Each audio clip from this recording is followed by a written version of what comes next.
Senhores doutores, senhoras doutoras, muito boa tarde a todos e a todas. Vamos dar início a esta que é a sexta sessão do curso de arrendamento urbano. Hoje contamos com a honrosa presença do Sr. Dr. António Raposo Subtil. Sr. Doutor, muito obrigada por mais uma vez ter aceito este desafio e nos ter honrado com a sua presença nestas conferências organizadas pela delegação da Ordem dos Advogados de Braga. Numa muito breve nota curricular do Sr. Doutor, dizer-lhes que é licenciado em Direito pela Universidade Clássica de Lisboa, pós-graduado em Direito do Arrendamento pela mesma faculdade, é sócio fundador da Sociedade de Advogados RSA, Raposo Subtil e Associados, assessor jurídico da Força Aérea, sendo professor efetivo da Academia da Força Aérea, foi presidente do então Conselho Distrital de Lisboa da Ordem dos Advogados, tem participado em diversas iniciativas, atividades, conferências e sessões de estudo de índole jurídica, sendo autor de diversas publicações. Senhor Doutor, tem a palavra. Muito obrigado e também, em especial, um obrigado pelo convite. É um gosto sempre estar com colegas, apesar de ser online. É sempre uma participação que me deixa satisfeito. O objetivo hoje é dar uma participação no âmbito do custo de arrendamento a propósito dos contratos relativos ao direito de gozo de imóveis.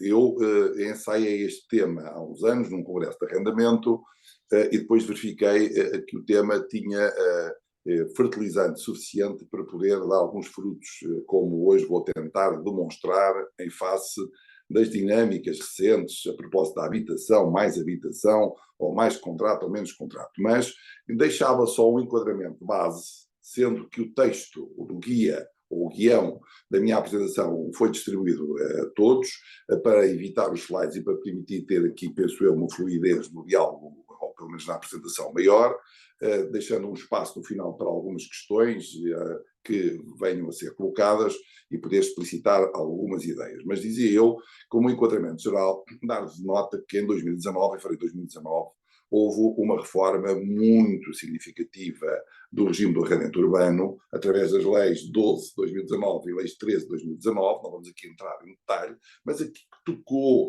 em questões como o prazo dos arrendamentos, a renovação do prazo mínimo, o formalismo do contrato, as obras pelo arrendatário, a denúncia do arrendamento sem pagamento pré-aviso, limitações à denúncia, limitações e requisitos da denúncia, contrato de duração indeterminada, enfim, várias alterações. Depois, um bocadinho mais tarde, em 3 de setembro de 2019, surgiu a Lei 83, a Lei de Base da Habitação, também com um paradigma novo, como vou mais tarde dar nota de 2 pontos essenciais, com uma mobilização, uma tentativa de integração, mobilização do legislador para uma integração da disciplina num diploma, num género de um código sobre direitos de gozo.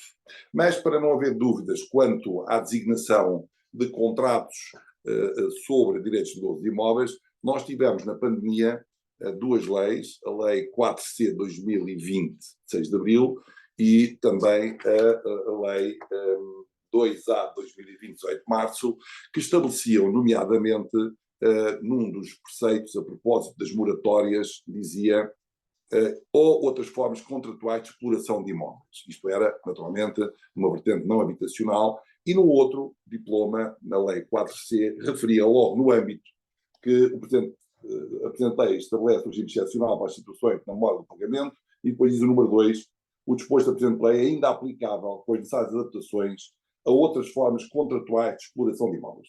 Ficámos a saber por este legislador, um legislador de exceção, que havia outras formas de exploração de imóveis e também no âmbito da habitação. Hoje vou tentar dar nota de algumas formas de contrato, ou se quiserem, de relações de direitos de gozo sobre imóveis que estão suscetíveis ou que são reguladas por disposições legais especiais e que devem ser atendidas por quê? Porque a ideia de que o regime do arrendamento é a base, como acontecia quando eu dava aulas ou quando eu frequentei esse curso que foi mencionado de pós-graduação em arrendamento, era uma disciplina anual, chegou a ser até 2 semestres na maior parte das faculdades, há 20 e muitos anos atrás. Os manuais que circulavam eram manuais densos sobre o direito ao arrendamento. Depois o direito ao arrendamento foi desalojado do Código Civil, mais tarde foi integrado novamente no Código Civil, mas o que ficou de fora em legislação avulsa foi uma enormidade de disposições legais. Quer dizer que a disciplina do direito ao arrendamento, como ficou demonstrado na pandemia, a propósito do regime excepcional das moratórias, não regula minimamente as relações sobre imóveis no que diz respeito à contrapartida do direito de gozo. Não regula minimamente. E por isso, quando nós estamos fixados no arrendamento e não olhamos na lateral, o que acontece é que nós não conseguimos ter uma identificação completa daquilo que é a problemática dos direitos de gozo, nomeadamente das contrapartidas, das garantias, da fiscalidade, da forma de contrato, dos prazos, enfim, e outros também elementos, ainda que acessórios, desses mesmos contratos. Então, hoje o que eu pretendia dar nota é que, para além da questão do direito de propriedade, direito de superfície, nós temos logo no artigo 1484 uma figura que é o direito de uso e habitação, que tem também alguma importância, desde logo, porque o direito de uso e habitação não é suscetível de penhora e, por isso, muitas vezes, enfim, se usa esta figura, eu digo, usa no sentido normal, enfim, se consome, se pratica, se consagra no contrato, enfim, relações sobre uso e habitação, que também tem muito a ver com a sua própria o vinculismo e a sua própria permanência no mundo jurídico quando existe uma vicissitude, nomeadamente numa situação de insolvência ou outra. É importante conhecer esta disciplina porque é uma forma de transmitir o gozo do imóvel para um titular que está mencionado nesse preceito, que não vou entrar em detalhe para termos mais tempo para a parte final, que é a política hoje designada com mais habitação.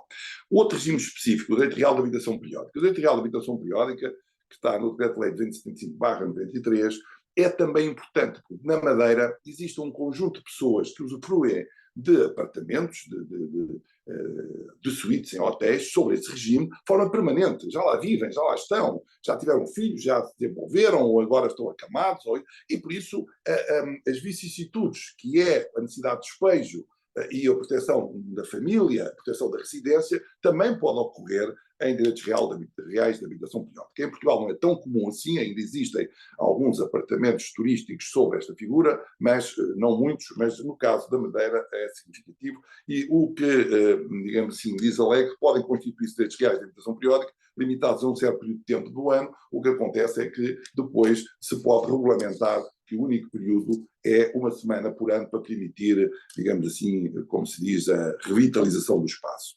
O direito real de habitação duradoura, que foi criado em 2020, pelo Decreto-Lei 1 de 9 de janeiro, era também uma aposta no novo paradigma, ou seja, estabelecer um vinculismo no arrendamento, no direito real de habitação duradoura, ou seja, uma ocupação duradoura com uma contrapartida para um período vitalício que levaria a uma estabilidade. Não é preciso ser proprietário, poderia ser adotado, não teve grande saída, não houve um grande desenvolvimento, e digo eu que não houve porque o crédito era tão fácil que entre pagar para ter o direito vitalício a estar num imóvel ou pagar um crédito num âmbito mútuo à habitação, muitas vezes aquele seria o caminho ou foi o caminho seguido. Mas o preceito diz que o gozo de uma habitação alheia com sua residência permanente por um período vitalício, diante do pagamento ao proprietário de uma respectiva contrapartida, designa-se por direito real de habitação duradoura. O direito locatário financeiro, que também está no Decreto-Lei 149/95, é importante. Nós sabemos que os bancos preferiam, não se sabe a razão, mas preferiam fazer mútuos à habitação do que locações financeiras, mas existe mesmo assim alguns contratos, bastantes contratos de locação financeira habitacionais, para não habitacionais muito mais, óbvio, e que também têm que se atender. Só que o regime de desocupação não é o regime nem do BNA, nem o regime do despejo dito no Código de Processo Civil. É um preceito especial, uma lei especial, tem uma urgência cautelar especial, as garantias de despejo das famílias, diferimento, sustação, desocupação não existe. No entanto, há lá uma família, há lá um direito de habitação. E já estou a ver onde eu quero chegar. O que eu quero chegar é que nestes contratos todos o legislador esqueceu-se do conceito do direito constitucional à habitação. Unicamente funcionalizou o imóvel em torno de uma contrapartida e basta ler a lei para perceber que assim é. Depois temos o direito de arrendamento habitacional, nos termos do artigo 1092 do Código Civil e seguintes, que, enfim, é o local onde podem residir, enfim, o arrendatário ou todos com ele vivem em economia comum e ainda um máximo de 3 hóspedes. Também aqui temos que ver que este regime, que já esteve integralmente no Código Civil, que foi desalojado do Código Civil e que agora voltou ao Código Civil, voltou às postas. Não está lá a totalidade do regime jurídico, mesmo assim, do arrendamento habitacional puro, digamos, se o termo for permitido, não está lá tudo, porque a legislação avulsa se vai cortar, se vai limitar aquilo que é a disciplina do arrendamento urbano para a habitação. Depois, regimes ainda com, ou regimes, ou se quiserem, contratos com regime legal específico, temos o direito de ocupação do empreendimento turístico em propriedade plural, está no Decreto-Lei 39/2008, e não é uma coisa que se diz, isso não se confunde com a residência habitacional, com o alojamento habitacional, confunde-se, porque existem aldeamentos turísticos onde as pessoas vivem lá, algumas nem sabem que a licença é uma licença turística e que é um empreendimento turístico, e vivem em regime de permanência sem nenhuma limitação. Bem sabemos, isso está nos slides, bem sabemos, ou no texto, no guião de apoio a esta conferência, bem sabemos que tecnicamente não se podem fazer arrendamentos, ou seja, a lei impede que em empreendimentos turísticos para plural, o proprietário dê o direito de gozo, ficando vinculado num regime de arrendamento. Porquê? Porque tem que se manter, a entidade exploradora tem que manter a disciplina de empreendimento turístico. Mas tem outras formas de cedência a quem ocupa, a famílias que ocupam, que estão em permanência. Temos aqui ainda à volta de Lisboa, aqui de Maria, tem um conjunto de vivendas, de apartamentos, onde as pessoas vivem e compraram algumas e nem sabem que a licença é turística e quem vive comprando não tem problema, quem cede a sua ocupação tem um regime próximo do arrendamento, mas não é arrendamento, precisamente não é habitacional, porque a licença não é habitacional, logo não pode conferir essa natureza. Mas ainda assim estão famílias, ainda assim há uma ocupação permanente desses espaços e desses imóveis, e o regime não é o regime do antigo BNA, hoje BAS, balcão do arrendatário do senhorio, é um regime do Código de Processo Civil, nem sequer é um regime de despejo, embora não haja já hoje uma ação tipificada como ação de despejo, é um regime, digamos assim, de incumprimento contratual que não se, enfim, confunde com os regimes que nós antes conhecíamos e aplicávamos aos contratos de arrendamento incumpridos.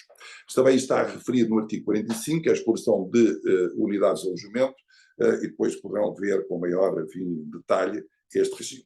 Outra questão importante é o direito do ocupante de alojamento local.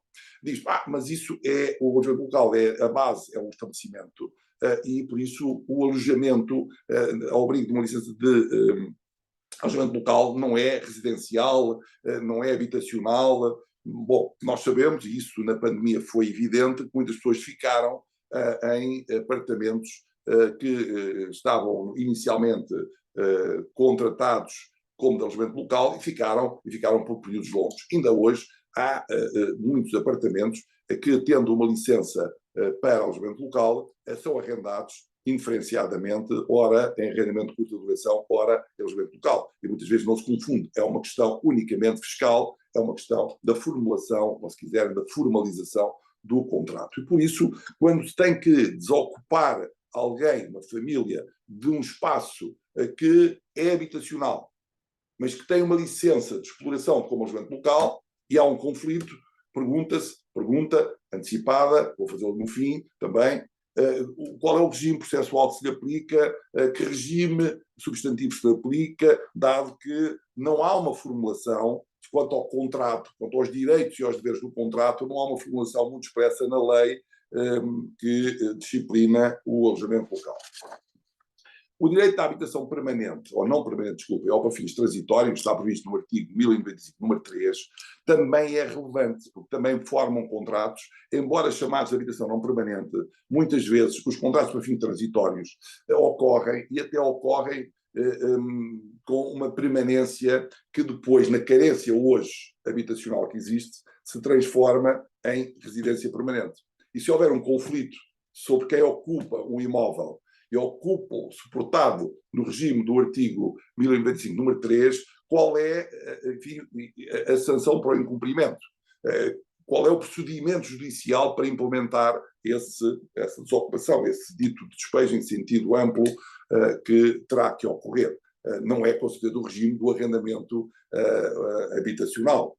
Será outro, ou não. Há quem entenda que sim, há quem entenda que não. Depende de como é que é formulado, digamos assim, o objeto do próprio contrato. Mas se for por um fim transitório, se é fins turísticos, porque a lei o que diz é, vou ler, o limite mínimo previsto no número anterior, duração do ano, não se aplica aos contratos para habitação não permanente ou para fins transitórios, designadamente por motivos profissionais, de educação, formação ou turísticos. Por isso, eu colocar lá contrato para fins turísticos, para ficar com a família por um determinado período, e a pessoa se mantiver lá, não sei se este contrato passa no filtro do dito BNA. E por isso também aí nós temos que atender a esse regime e conhecê-lo.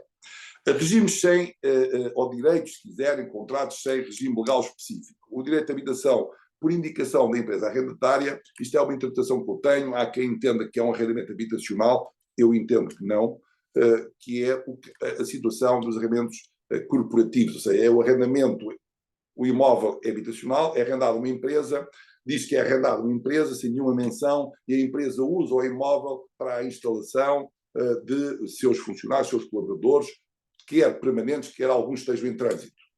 E a questão que se coloca é, mas se o trabalhador fica lá, a chamada relocation, a pessoa está instalado num regime, digamos assim, deslocado do seu país e veio para Portugal e ficou nesse apartamento, que foi arrendado a uma empresa, qual é o regime em situação de incumprimento? Ou o regime numa situação de desocupação forçada? Como é que isso ocorre?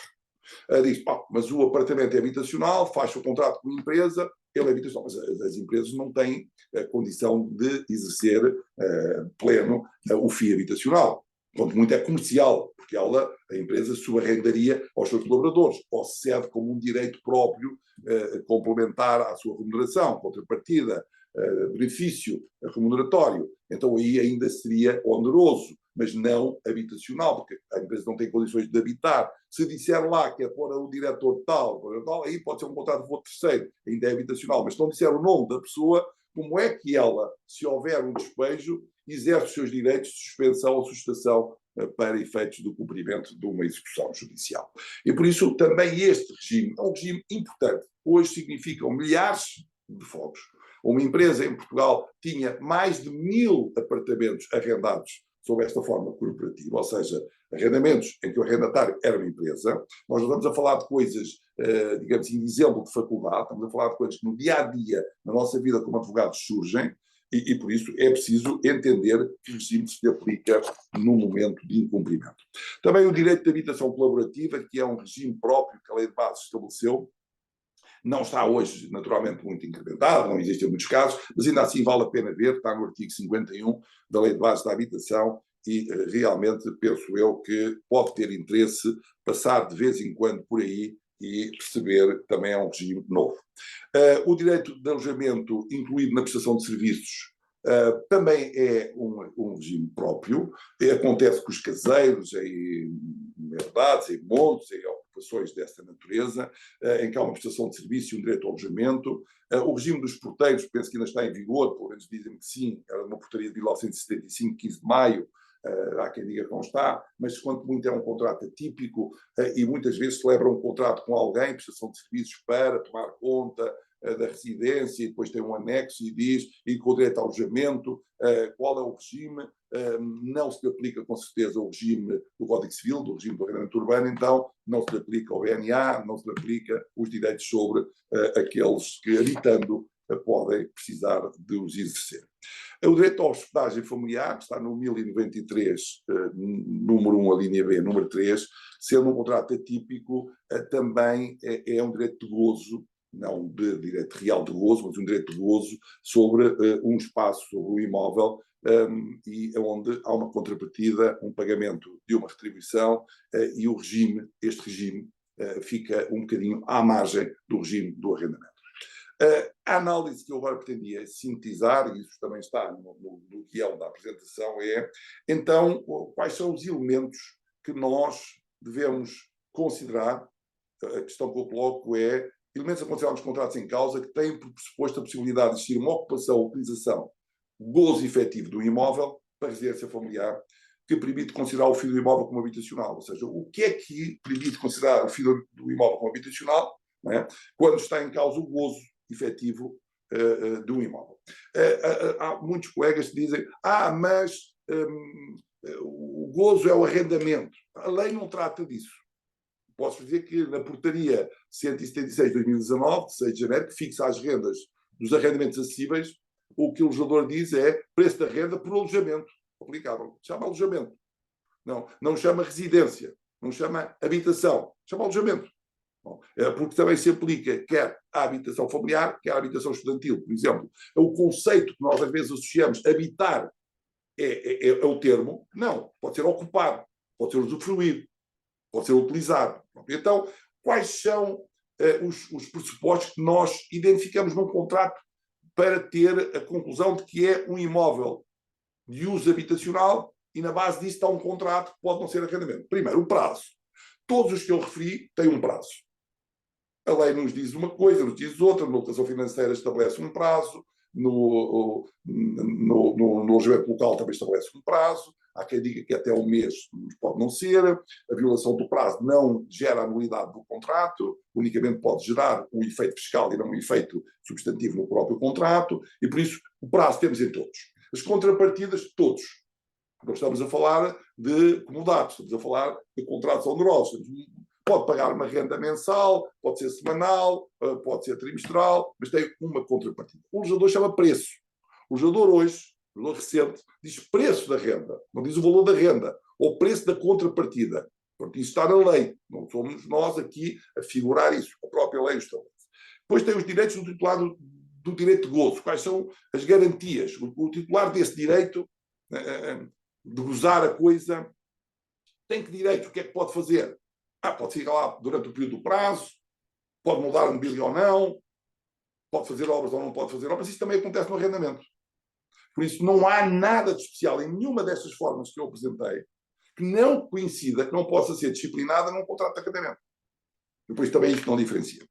Formas de extinção do contrato. A forma de extinção do contrato, a única diferença pode ser que no arrendamento temos ainda hoje, ou passámos a ter, limitações à denúncia, limitações à resolução, mas as formas clássicas de caducidade, de revogação, de denúncia, nos outros contratos também estão previstas, tal como acontece no arrendamento. Vias de desocupação coerciva do imóvel, e há uma diferença muito grande, como já, digamos assim, dei nota. Na locação financeira havia uma via judicial com uma disciplina própria, procedimental própria. No alojamento local, enfim, parece que há ação direta. Nos empreendimentos turísticos será ação de incumprimento contratual. Nas outras formas, uma ação também de incumprimento. No arrendamento temos, nos casos do BNA, noutros que não se verificam os pressupostos, a ação de despejo. E em numa ou noutra temos as garantias para os arrendatários, que é a sustação, enfim, o deferimento da desocupação, entre outras garantias, e nas outras formas que eu referi, não temos. Especificidades da relação com o condomínio. Temos. Em qualquer uma das outras, temos também uma relação com o condomínio, que pode ser. No alojamento local, naturalmente, a lei trata disto, é um estabelecimento, não há propriamente a relação entre o ocupante de uma unidade de alojamento local com o condomínio, mas pode disciplinar isso. Pode disciplinar no contrato de curta duração, muitas vezes se designa pelo alojamento local de curta duração, é mais do que um dia, 2 dias, enfim, um mês, por exemplo. Às vezes se diz que tem que assegurar a limpeza ou, pelo menos, tem algumas obrigações também, e depois os outros contratos, as obrigações de relação com o condomínio podem ser estabelecidas, como também no arrendamento pode estabelecer uma relação do arrendatário com o condomínio ou não, depende daquilo que é a contratação das partes. Regime fiscal aplicável é diverso. diverso, muito diverso, e isso não é o que diferencia as formas contratuais, como sabemos, mas é importante saber que qualquer uma das que referi temos que lhe aplicar um regime próprio fiscal. Então as questões, e começo agora pelas questões, que era aqui que queria chegar, ainda temos meia hora, e para deixar um quarto de hora para algumas enfim, dúvidas que possam ser levantadas. Questões. Deverá o procedimento especial de despejo do BNA ser aplicável exclusivamente aos contratos de arrendamento típicos habitacionais ou abranger a extinção da cessão de relações de gozo de imóveis habitacionais suportadas em contratos específicos? Ou seja, aqueles contratos que acabam por materialmente ser uma relação duradoura de habitação, de residência familiar, também devem, ou deveriam, ou podem ser utilizados no âmbito do BNA. Bom, o BNA hoje, como vou também referir isso, foi hoje, quando a lei for publicada, vai se designar por balcão do arrendatários e dos senhorios, e diz claramente, apesar deste ter balcão nacional do arrendamento, ali diz senhorios arrendatários, é exclusivamente para relações estritas de arrendamento. Isso não há dúvida nenhuma. Não vamos lá conseguir colocar as licenças de utilização de loja em centro comercial, os contratos corporativos, os contratos que substancialmente são de arrendamento, mas que têm uma designação de cedência de unidade de alojamento turístico. Não conseguimos nada disso fazer passar no dito BAS. Não conseguimos. Por isso parece que a opção do legislador foi, efetivamente, dar a esse procedimento, que é uma Câmara do Tratamento Judicial, dar-lhe para efetivar a cessação do arrendamento. Mas não arrendamento em sentido amplo, mas arrendamento em sentido estrito. O arrendamento, enfim, fixado nos limites do Código Civil, do regime do arrendamento urbano do Código Civil, e não outras formas diversas que levem ao mesmo resultado.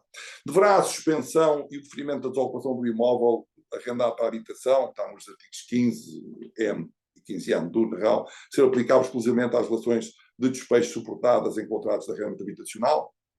Sim, nós sabemos que são as que entram para o BNA e aquelas ações que entram no Código de Processo Civil e ainda o artigo 150 do Código de Insolvência, que remete também para essa disciplina. Ou seja, que se aplica nas ações de despejo e execução coercivas de desocupação, se aplica a possibilidade de o arrendatário, o ocupante, vejam, nas desocupações no âmbito do Código de Insolvências, aplica-se esses direitos às habitações, a quem tiver, digamos assim, uma posição de ocupante habitacional, mas já não se aplica, por exemplo, à alocação financeira, já não se aplica à família que vive num apartamento turístico, já não se aplica à família que vive numa casa arrendada pela entidade patronal, em nome da sociedade, enquanto arrendatária, já não se aplica e já não tem entrada para esse caminho, só tem entrada se for via BNA, contrato de arrendamento, ou uma ação de despejo qualificada como tal, que no âmbito do Código de Processo Civil também chegue ao mesmo regime. Como se protege no desenvolvimento de um processo judicial o direito à habitação de uma família cujo contrato não tem sido qualificado pelas partes como arrendamento para a habitação? Não se protege, defende-se em sede de contestação, em sede de embargos, o que se estiver a defender, e chega ao fim, no dia da desocupação, está na rua. Não pode invocar, digamos assim, os direitos, neste caso os dois que já referi, sustentação ou suspensão, nem os direitos de ocupação ou de realojamento que a lei de bases da habitação, configura para as famílias que sejam despejadas. Quarta questão, o quadro legal de alocação civil, o Código Civil, pode ser aplicado aos restantes contratos de gozo de imóveis para residência a título de regime supletivo. A lei, já lá vou falar, que é hoje o diploma mais recente, que é o Decreto-Lei 38/2023, a propósito do arrendamento para subarrendamento, manda aplicar o regime do Código Civil, mas não manda aplicar o regime do arrendamento urbano. E esses direitos de sustentação e de direito a realojamento não estão no Código Civil, estão na legislação avulsa, nomeadamente no regulamento da Lei de Bases da Habitação. E por isso fica-se alguma dúvida se o legislador está a entender o regime do Código Civil no sentido do regime do arrendamento urbano do Código Civil e legislação avulsa como supletivo há as outras formas contratuais para a proteção das famílias, e daí o direito à habitação seria funcional, é o direito da pessoa, da família, habitar. A habitação não era o imóvel, é a relação da família com o imóvel, essa que é a habitação, essa que é a garantia, esse que é o direito, digamos assim, individual, e então se pode aplicar o regime supletivo. Eu entendo que devia, eu entendo que sim, porque a lei de base aponta nesse sentido, embora o legislador não tenha dado sequência. Mas é duvidoso. A gente vai com um contrato de alguém que está há 4 anos a viver num empreendimento turístico, mas diz lá a ciência de utilização de unidade de alojamento, e que a gente consiga pedir, olha, eu tenho aqui uma promessa de compra, o título idóneo para a sustação, ou eu estou doente para o deferimento. Tenho dúvidas. Nunca ensaiei em tribunal, não tenho dúvidas. Hoje estamos mais próximos de poder entender este regime como supletivo.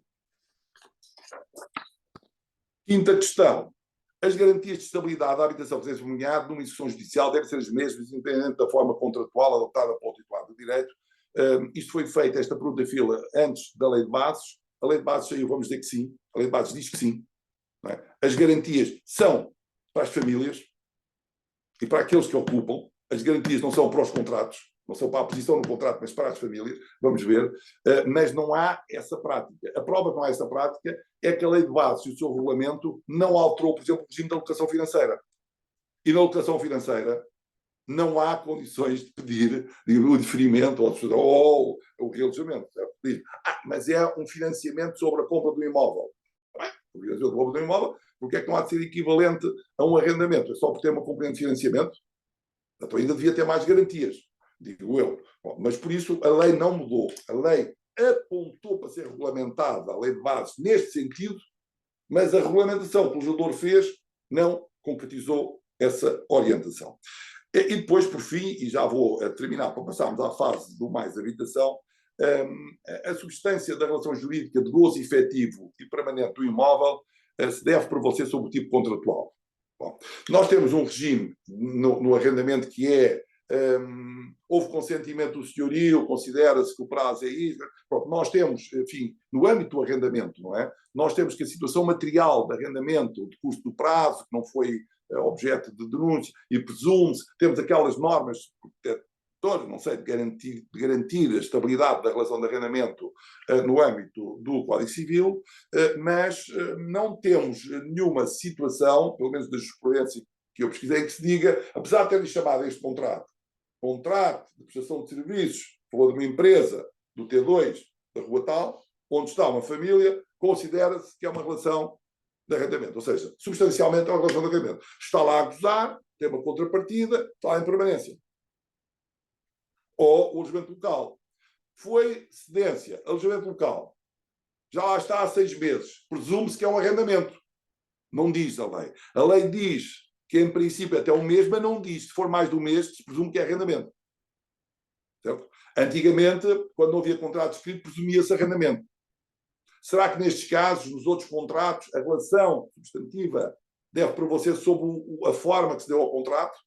E então daí passa-se a utilizar esta, enfim, posição substancial, nomeadamente para as garantias que o legislador concede, que é o realojamento. A possibilidade de, quando a pessoa é posta na rua, família, dizer, olha, venha cá a autoridade pública que eu não tenho, estou numa situação de carência económica. Não, se for arrendamento, sim. A lei de bases da habitação diz que sim. Se for uma relação de arrendamento, expressa como tal, existem as dúvidas, deve ser defendido que sim, que deve prevalecer a relação substancial sobre a relação formal que venha a ser estabelecida. Bom, agora, o que é que orienta o atual legislador para efeitos de considerar a base do arrendamento como essencial ou não à relação de uma família, ou seja, de alguém que quer habitar o imóvel, quer exercer o direito de uso sobre o imóvel.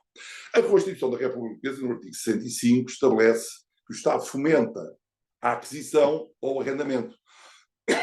Na Constituição, o que se previa era o arrendamento. As figuras que hoje temos não eram tão comuns. Então a Constituição falou em arrendamento. Nós tínhamos não só uma disciplina no Código Civil, de arrendamento, fortíssima, certo? Fortíssima, como as outras figuras não tinham relevância à data. Então dá a ideia que quando se está a falar de habitação, do direito fundamental à habitação, fala em aquisição de uma casa ou ter um arrendamento. Isso engessou, isso limitou o legislador. Onde é que o legislador, ou quando é que o legislador abriu os seus horizontes? Abriu os seus horizontes, na minha opinião, quando aprovou a lei da habitação. Quando aprovou a lei da habitação, a lei de base da habitação, teve algum consenso e aí o legislador avançou para uma disciplina que deveria ser desenvolvida, não foi, como uniforme. Vejam que o artigo 13 da lei de base da habitação diz proteção e acompanhamento do despejo. O que é que diz? Vou ler. Considera despejo o procedimento de iniciativa privada ou pública para promover a desocupação forçada de habitações indevidas ou legitimamente ocupadas. E quando fala em habitações, define habitações, é residência, que pode ser a morada de família, a residência permanente ou a residência ocasional.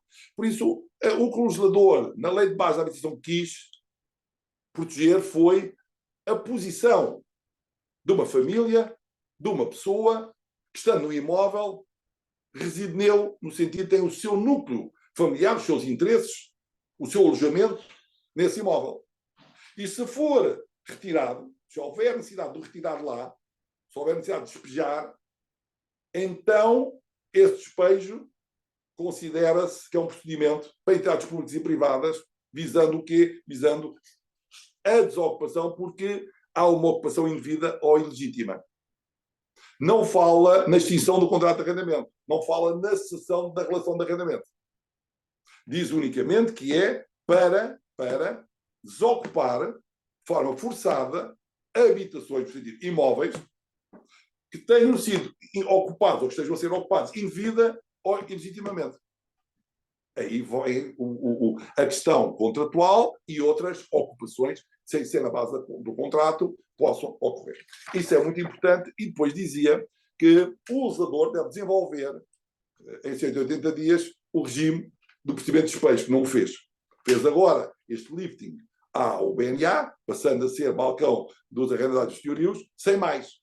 Mas a lei não dizia isso. A lei de base da habitação mandava desenvolver este preceito, o artigo 13º, mandava desenvolvê-lo em 180 dias, e não aconteceu. Também diz o número 3 desse artigo que o despejo da habitação permanente não se pode realizar no período noturno, blá, blá, blá, blá, blá. E depois diz o número 4 que o Estado, a região, não podem prever o despejo administrativo de indivíduos ou famílias vulneráveis sem garantir soluções de realojamento. Então, e o artigo 67 dizia que as propostas necessárias à conformação do ordenamento jurídico com a presente lei são submetidas ao órgão competente no prazo de 9 meses. Afinal, não era 180 dias, eram 9 meses. E não aconteceu. Também estabelecia, na mesma lei, que não vai dar tempo de ver, mas a lei também estabelecia que o Estado devia garantir, vou tentar apanhar, a proteção e acompanhamento, que devia garantir o realojamento nas situações económicas que viessem a justificar tal. Ou seja, devia o Estado, sempre que houvesse um despejo, o tal procedimento de despejo era para entidades privadas e públicas, visando o quê? Retirar pessoas que ilegalmente ou legitimamente estejam nas habitações, nos imóveis, e depois dizia que quando as condições económicas forem insuficientes, deve promover o realojamento. Este era o mecanismo que estava estabelecido. Por isso, a lei é a Lei 83 de 2019, depois foi regulamentada pelo Decreto-Lei 89 de 2021 e nessa regulamentação, para além de se falar no direito à escolha da residência, na situação de carência habitacional, na função social da habitação, os objetivos da política de habitação, vinha também estabelecer que existia uma obrigação de realojamento nas situações. Realojamento para que situações? Do arrendamento para situações de um contrato incumprido, seja ele de alojamento local, de empreendimento turístico. Não, nas situações em que uma família vai ser colocada na rua. Não tinha na base a cessão de uma relação de arrendamento, mas antes retirar alguém que ocupa ilegal ou legitimamente um imóvel. Porque esse imóvel era necessário à reposição no mercado para efeitos de alojar outra família. Esta era a lógica que estava em 2019 e que se perdeu na caminhada que agora está a ser feita. Então, qual é atualmente as medidas que decorrem do pacote Mais Habitação, que vem, não digo contrariar, mas pelo menos não vem dar sequência lógica àquilo que estava anunciado na Lei de Base da Habitação. Desde logo, o chamado arrendamento forçado. O arrendamento forçado, que é aquele aditamento que se prevê ao regime jurídico da urbanização e edificação, o tal artigo 68C, estava previsto para cobrança de indenizações. Ou seja, o Estado fazia obras em prédios devolutos, gastava dinheiro e depois o que é que fazia? Arrendava, ficava com as rendas, consignava, não é? Deduzia ao valor do crédito que tinha, quando terminava o crédito, entregava a casa novamente ao proprietário. Era para cobrança de um crédito. Não era para fazer arrendamento. O arrendamento era instrumental. Agora usaram o mesmo preceito para poder retirar a casa, em determinadas circunstâncias mais, enfim, diga-se, reduzidas do que estava anunciado. Mas para retirar a casa, para arrendar. E que arrendamento é esse?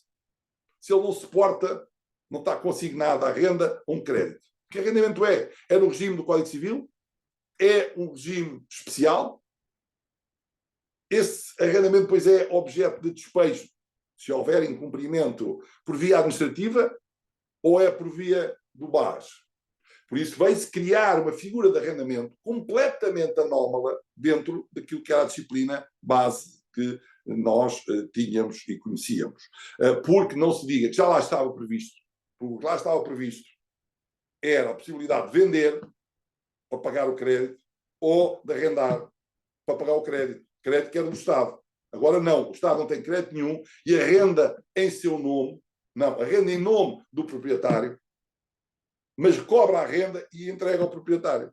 Mas que renda tem? Não se sabe. Enfim, por isso, não vamos entrar aqui nesta política, mas isto tudo está no artigo 108, que também podem depois ler no documento que dei, enfim, para suporte desta apresentação. No arrendamento de rendas acessíveis, também existiu uma novidade interessante e coincide mais ou menos com a lei de bases, embora seja anterior, como sabem, o regime legal do arrendamento de rendas acessíveis foi estabelecido a primeira, depois foi alterado, mas foi estabelecido em março de 2019, é um regime que configura um contrato novo, totalmente novo, que não tem nada a ver com o contrato de arrendamento que está no Código Civil. Desde logo, o que é importante, em termos de vantagens que se anunciavam, havia uma redução do preço da renda, a duração mínima do contrato, havia uma contratação de seguros obrigatória para proteção do não pagamento das rendas e também da preservação da receita normal por parte do senhorio.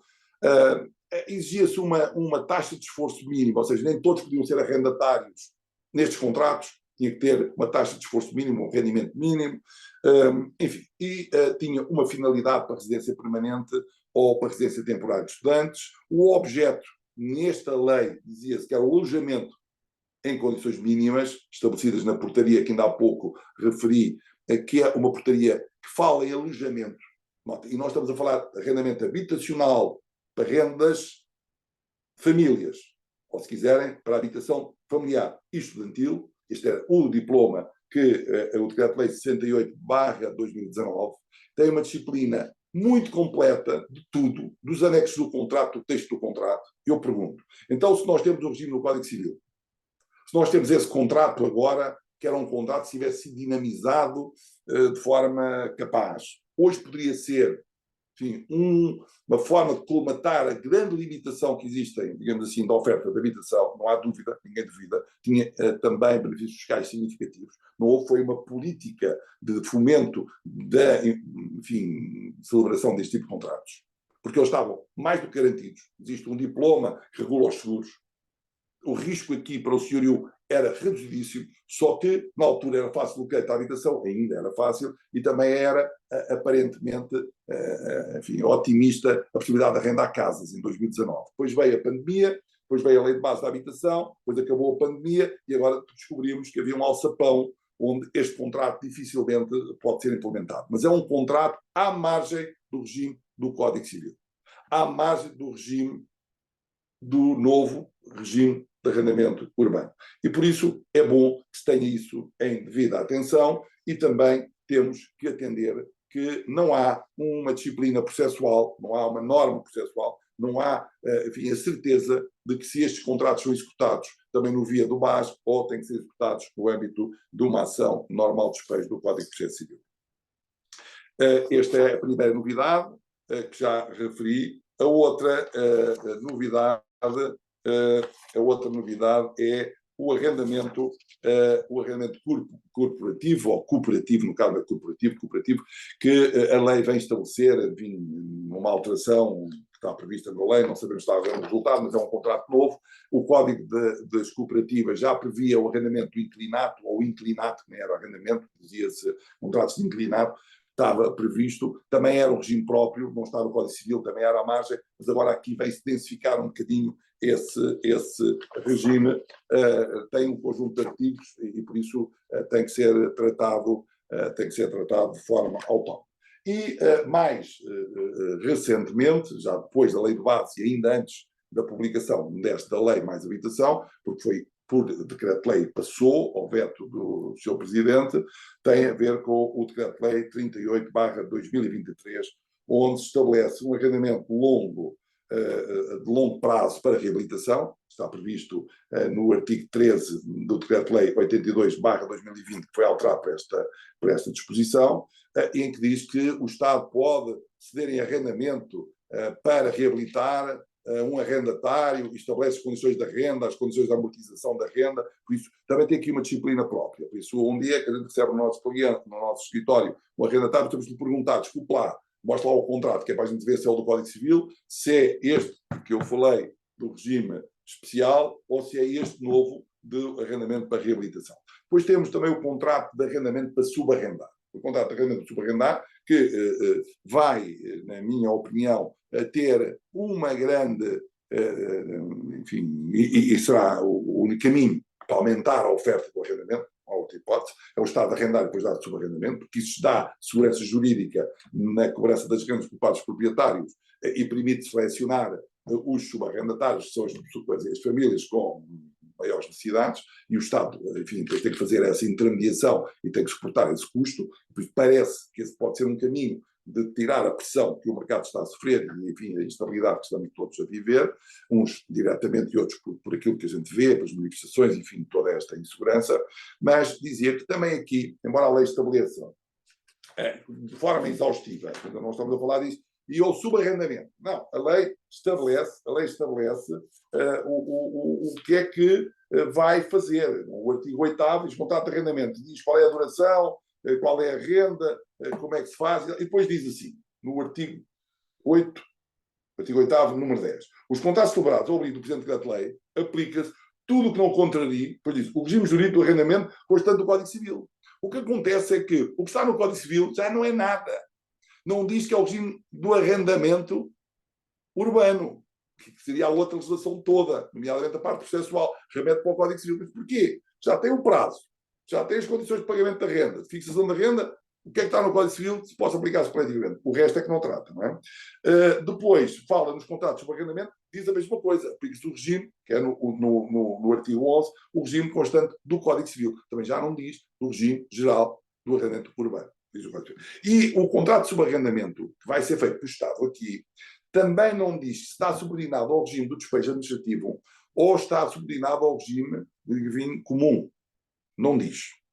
Parece dar indicação de que estes contratos, dado que eles são enxertados num contrato que o Estado fez com o proprietário, que podem ser subordinados ao regime não público, digamos assim, não despejo administrativo, mas temos dúvidas. Qual é a diferença que aí vem? É que, sendo o despejo por ato administrativo, a reação nós, advogados, temos que ter na defesa das posições que venham a ser necessárias fazer, não tem nada a ver com o regime que nós devemos adotar, naturalmente, para um despejo comum, não é? E por isso aí já estamos numa disciplina de direito administrativo, nas garantias que podemos utilizar aí, suspensão do ato administrativo, etc., e não do regime que está firmado no Código de Processo Civil ou mesmo no tal balcão dos arrendatários e dos senhorios. E com isto eu terminava dizendo o seguinte, nós como advogados cada vez somos mais chamados a intervir como representantes e menos como técnicos. Nós somos outra vez um género de para-raios. A gente lança a nossa, digamos assim, atenção, não é? Vêm as balas ou vêm os relâmpagos e nós temos que ter uma dimensão de para-raios para não sermos fulminados, que no caso fulminar os direitos dos nossos clientes. Por isso, aquela ideia de que eu sou especialista no arrendamento do Código Civil, ou que sou especialista no contrato de promessa de não sei de onde, não acontece, não existe. Não é? E por isso eu admito que rapidamente nas faculdades se abandona a disciplina de arrendamento e se começa a falar de direitos de gozo sobre imóveis. E o direito de gozo sobre imóveis passa a ter a dimensão, não é, que tenha, depois supletivamente, o regime de alocação que seja aplicável. E então o arrendamento urbano do Código Civil é um dos arrendamentos que, mais alguns anos, deixará de ser o mais importante, que regula as relações de posse lei de gozo de pessoas com imóveis habitacionais. É uma ideia, mas pelo menos é um alerta, é um despertar, enfim, com a autoridade só dos anos e não da competência de profissão que queria dizer. E para que os colegas se preparem, e por isso eu também estou aqui com esta participação totalmente, enfim, desinteressada, mas muito que me dá prazer, dizer-vos que já não chega a uma pós-graduação em direito do arrendamento para nós sabermos o que seja. Nós hoje temos que ter muitas formações avulsas em alojamento local, em períodos turísticos, em subarrendamento no âmbito do arrendamento de rendas acessíveis, em arrendamento de longa duração, em arrendamento de time-sharing, em locação de time-sharing, no caso não se pode dizer arrendamento, enfim, tudo isto, locação financeira, e mesmo os mútuos para a habitação, não sei até que ponto é que não devemos, em algumas situações, eu vou fazê-lo, se acontecer a clientes, exigir a aplicação da lei de base da habitação. A lei de base da habitação aplica-se às relações de habitação. E um proprietário que é despejado da sua própria casa porque tem um credor, também o pode. E a prova disso é o artigo 150 do CID, do Código de Insolvência da Recuperação, que remete precisamente para o regime de proteção das desocupações, nomeadamente a aplicação do regime da sustação e do deferimento das desocupações. Colegas, é tudo e agora fico à disposição para as perguntas que entenderem e obrigado pelo convite, mais uma vez agradeço. Muito obrigada, Sr. Doutor, por esta brilhante exposição tão prática. Temos duas questões que eventualmente o Sr. Doutor também consegue visualizar. Três questões, aliás. Uma primeira... Quer que eu veja tentar... O cliente herdou uma propriedade de moradia, pretende vender, já tem comprador, porém a moradia tem caseiros e o comprador pretende adquirir seus bens. Qual é o procedimento específico? Muito obrigado. Bom, os caseiros é um dos tais contratos que está aí mencionado, que não tem um regime próprio, é um contrato atípico de prestação de serviço e de alojamento. Na minha opinião, não se aplica o regime do BNA, não se aplica o regime do Código Civil do arrendamento, aplica-se a natureza do contrato como ele estiver disciplinado. E é preciso ter cuidado que se o contrato estiver escrito de maneira que o alojamento é principal e não a prestação de serviços, pode vir a invocar enfim, o caseiro pode invocar uma permanência no local, pedindo a aplicação do regime do arrendamento e por isso o prazo mínimo do arrendamento. Se for lá atrás, pode até invocar um arrendamento vinculístico, não é? Que não seja suscetível de denúncia pelo, se tiver em data anterior a 1995, e se não for assim, há ação comum de resolução do contrato. Não é? Interpela, na minha opinião, não sai e deve tomar ação de discussão para cumprimento do contrato, dado que não há vinculismo num contrato de prestação de serviços com alojamento incluído. Então, numa ação comum, veja-se, não é uma ação de despejo, mas o pedido é uma ação de despejo, o agregado com incapacidade superior a 80% pode lançar a mão da prerrogativa do pacote mais habitação ou fica protegido. Bom, a questão do incapacidade superior a 80% só é aplicável nas situações da renda, não é? Da transferência para o novo regime do arrendamento. Uma pessoa pode ser incapaz, pode ser completamente limitada economicamente ou fisicamente, e não é por isso que impede que um contrato seja declarado extinto. Outra coisa diferente é que a lei de base estabelece um regime de proteção das pessoas que têm insuficiência económica, que o Estado deve realojar. O que acontece muitas vezes é que o Estado fica com essa família na lista à espera da oportunidade de ter uma casa disponível, e não é à saída do tribunal que entra o Estado.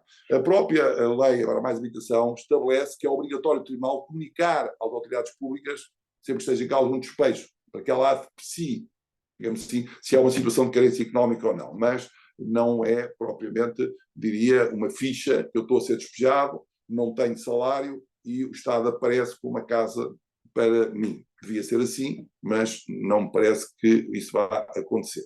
Caso se possa enquadrar neste tema hoje aqui abordado, gostaria de solicitar uma opinião sobre o seguinte: num contrato de arrendamento anterior a neste momento. Bom, esta questão, eu posso responder a esta questão depois, mando para mim diretamente, mas não iria aqui dar a resposta, dado que ela está um bocadinho fora deste programa, está bem?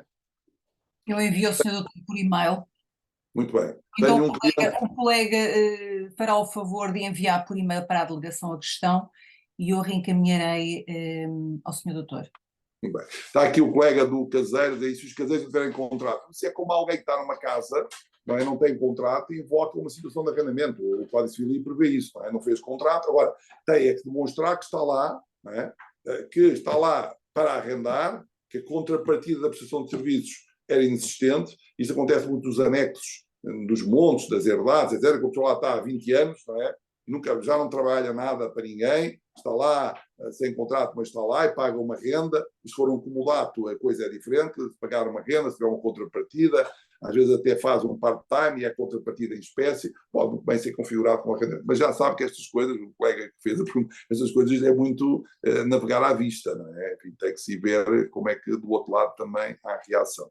Agora, não é com certeza uma subsunção direta no regime do arrendamento urbano do Código Civil. Tenho um cliente que quer arrendar uma fração para fins habitacionais e uma sociedade pretende utilizá-la para ajudar a funcionar. Em que modo deve ser elaborado esse contrato? Portanto, esta é a tal situação do arrendamento corporativo. O arrendamento corporativo, que é uma coisa que eu tenho debatido, o Dr. Manteigas Martins, que é um grande especialista nestas coisas e que normalmente participa comigo nestes eventos, diz-me, é igual, quer o arrendatário, seja uma empresa, quer o Sr. Manuel ou o Sr. Joaquim, é igual. Não há diferença absolutamente nenhuma. Bom, eu entendo que não. Porquê? Porque o fim não está na licença do imóvel. O fim está na possibilidade que o imóvel dá para ser utilizado. Porque eu posso ter uma licença para a habitação e já tirar umas casas de banho e a cozinha e aquilo é um armazém. E não é assim que eu consigo habitar, não é? Porque o que diz também a lei de base é a habitação, o espaço, com as condições mínimas adequadas à vivência, que está na Constituição também no artigo 65. Por isso, se eu tenho um espaço dessas condições, eu tenho as condições para arrendatar de exercer esse direito, não é de gozo, é efetivo de exercício, é habitacional, mas a empresa não tem. Então, se a empresa não mencionou no contrato o nome de uma pessoa que vai para lá, para exercer a habitação, é discutível se este contrato é habitacional para efeitos, nomeadamente, do despejo e do exercício das faculdades que dão aos arrendatários de um despejo. Sinceramente, eu acho que é duvidoso. E acho que o contrato se comporta como um contrato comercial, apesar da licença ser uma licença habitacional. Temos mais uma questão, Sr. Doutor, da doutora Joana Oliveira. As pessoas que neste momento tenham um alojamento local e celebrem sobre a moradia um contrato de arrendamento por um ano, perdem a licença de alojamento local? Para perder a licença tem que haver uma inspeção, tem que haver uma comunicação e uma sanção. Isso também está previsto e até mais regulado agora na nova lei. O tema não é se perde a licença, o tema é se esse contrato passa a ser validado, apreciado, qualificado como contrato de arrendamento. Esse aqui é o tema. É um bocadinho como os contratos de trabalho. Tem uma prestação de serviços, mas é demonstrado o meu vínculo e a minha permanência. A prestação de serviço é regular. Então, ele é considerado como um contrato de trabalho. Está substancialmente a um contrato de trabalho, certo? E aqui a dúvida é essa. Eu tenho um contrato de alojamento local até um mês. E aí presume-se que é de alojamento local desde que eu menciono. E se já passou um mês, a presunção é de que é arrendamento? Esse é que é o tema que o legislador não esclarece. O que é que o legislador dá para nos equivocar? Diz que o alojamento local se suporta num estabelecimento e o arrendamento num imóvel. Porque o alojamento local foi definido como estabelecimento onde se presta alojamento. Mas é uma ficção. Não muda nada. O que lá está é igual ao que está num arrendamento habitacional. Não tem lá estabelecimento nenhum. Não tem lá máquina nenhuma, não tem lá nenhuma funcionalidade diferente que diga, pode ter um extintor, quanto muito. E por isso, na parte da qualificação, é o que é. Depois, o prazo dá a ideia que é uma presunção. for mais do que isto, já passa para o lado do arrendamento. Mas, para efeitos de execução e para efeitos depois do incumprimento do contrato ou desocupação, há quem entenda que no alojamento local, tal como acontece nos equipamentos turísticos, é ação direta, a pessoa não saiu, eu vou lá e tiro lá para fora. Mas se for um arrendamento, desculpem, se for um alojamento local com prazo, até 29 dias, como é que se faz? Como sabem, muitas imobiliárias não fazem alojamento local, preferem fazer, até porque pode ter vantagens fiscais, preferem fazer short rent, ou seja, arrendamentos semanais. Comunicam o imposto de selo e fazem um arrendamento igual, é uma semana ou 15 dias. Só não fazem ao dia porque é uma trabalheira enorme para pagar o imposto de selo, não é? Mas quando é uma semana, preferem fazer, até porque agora a limitação do alojamento local vai dar origem a esses arrendamentos. Vai dar origem a arrendamentos de curta duração, não é? Como não se tem licença para alojamento local, eu posso fazer por uma semana um arrendamento.